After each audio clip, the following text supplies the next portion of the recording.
millions of people have seen this sequence countless times on a daily basis. And if you are wondering what it makes it so special, it is part of looping, the most efficient tactic available in Fate Grand Order. If I'm talking about looping today, it's because it celebrated its 5th anniversary in the global version of the game.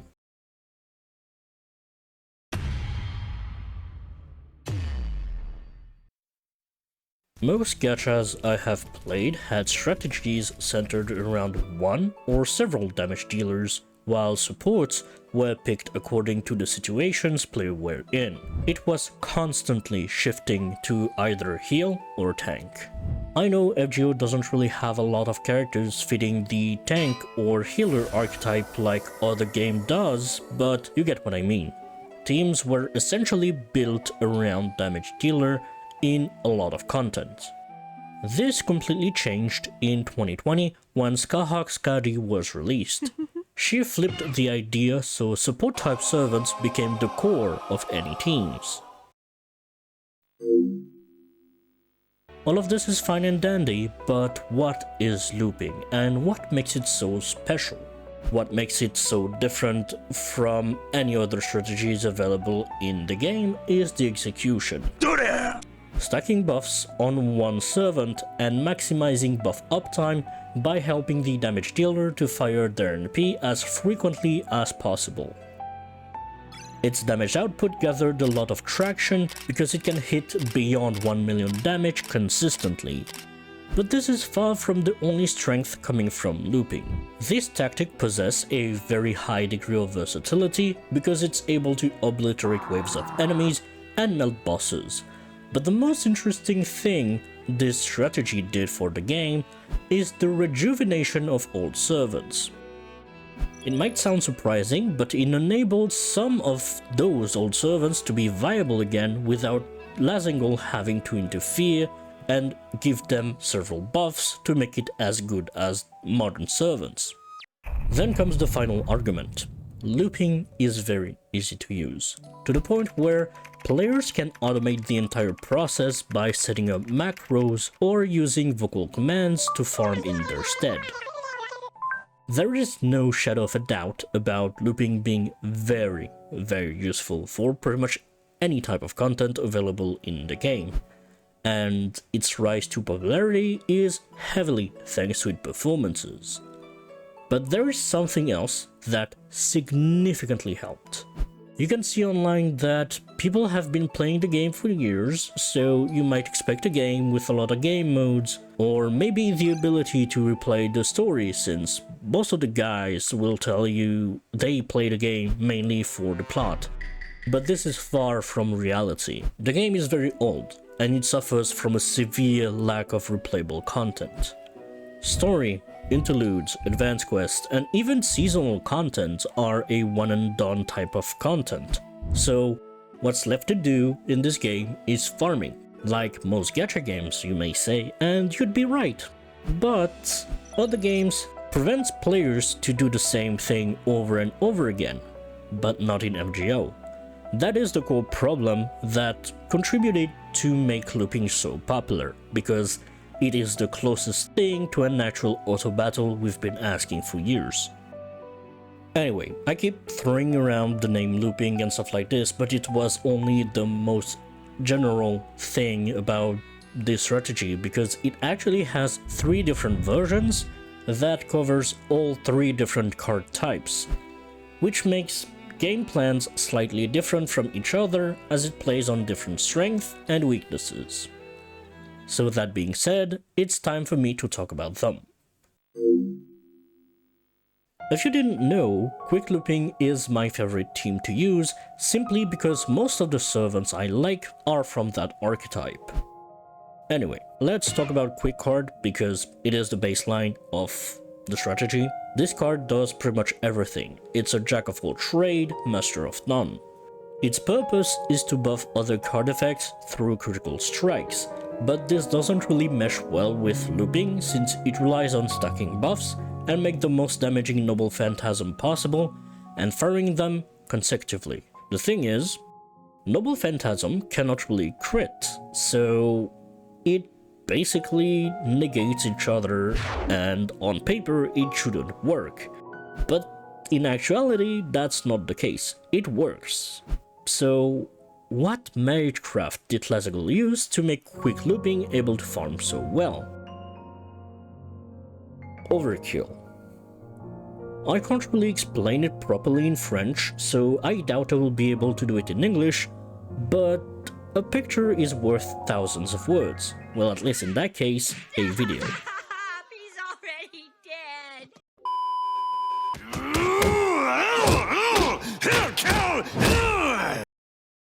While this is purely for explanation purposes, it highlights a big problem that makes this game plan fall apart in farming. Some nodes are not structured with 3 waves of 3 enemies, and that's very important because that means the main DPS of your team doesn't have enough gauge to fire their NP once again. This is why almost everyone online will tell you quick looping belongs to trash. But I don't necessarily agree with the "it cannot farm content consistently, therefore it sucks" take, because the only criterion here is farming performances. 90% of the game is about farming, but quick looping is not meant to farm. It is way better to fight against bosses. That is where all the things that negates each other works in tandem and makes it so it's a strategy that is fluid and works pretty well. Nobody really cares about boss performances, they are heavily focused on farming performances, and if we're going that route, quick looping is not really that bad either nowadays. Ruler Scatty fixed the inconsistency issue on these nodes, which are, by the way, nodes that aren't built with 3 waves of 3 enemies.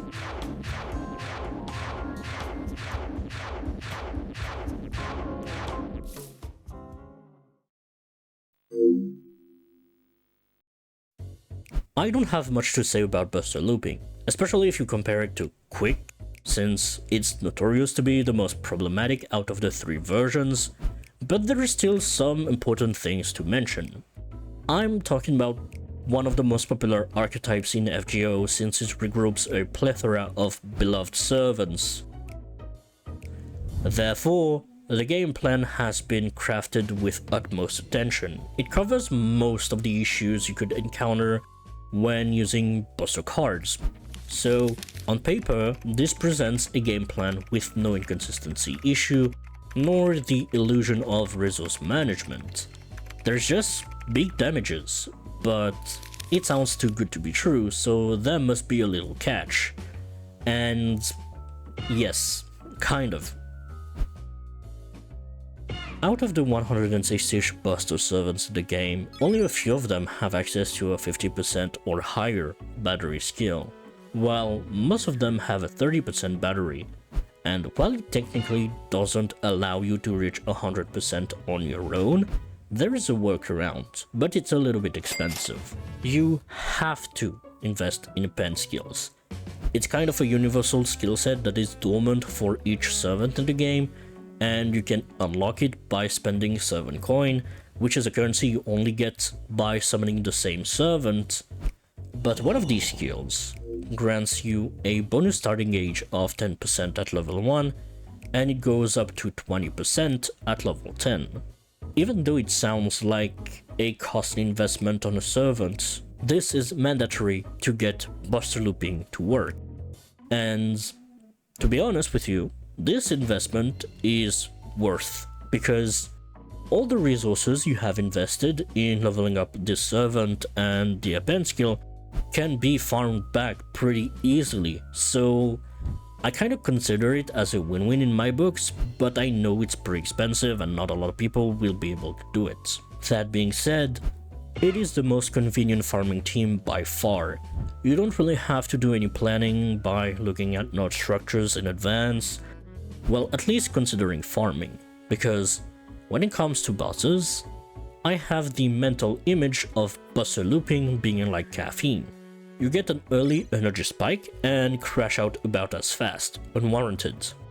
But analogy aside, It can defeat bosses as long as they don't have access to a scripted event, or unremovable buffs that drags the fight beyond 4 or 5 turns, otherwise you will get Oberoned.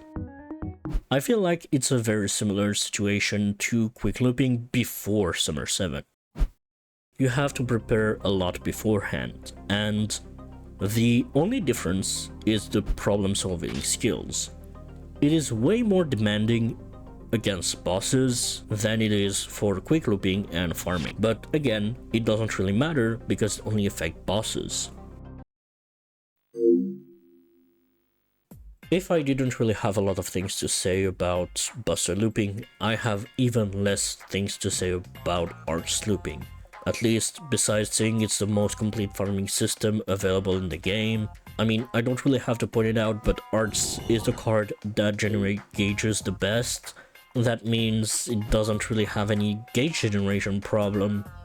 It's pretty versatile, so it can easily withstand the endurance test most recent bosses put you through.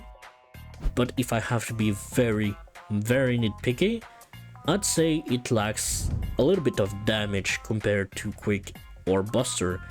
And even this point of criticism I have can already be explained. Like, each NP types have a different damage formula, and I don't really remember what was the number because it's been like probably 5 years since I've read the thread about it. But the only thing I remember was arts was the least damaging NP type, and surprisingly, quick was the most damaging one. Anyway, I know this analysis was pretty much boring, but it highlights each individuality and shows that maybe Lazangol is content with this status quo. It might even explain why 90++ nodes are oddly structured, and why recent bosses have longer fights. And obviously, like, we've been living with looping for 5 years in the global version of the game, 7 years in Japan, and I genuinely believe that Lazangol will keep it running as long as possible, because as long as the game doesn't really offer any permanent game modes that changes things up a little bit, the game will keep gravitating around this strategy. That's it for today, and I'll see you in the next one.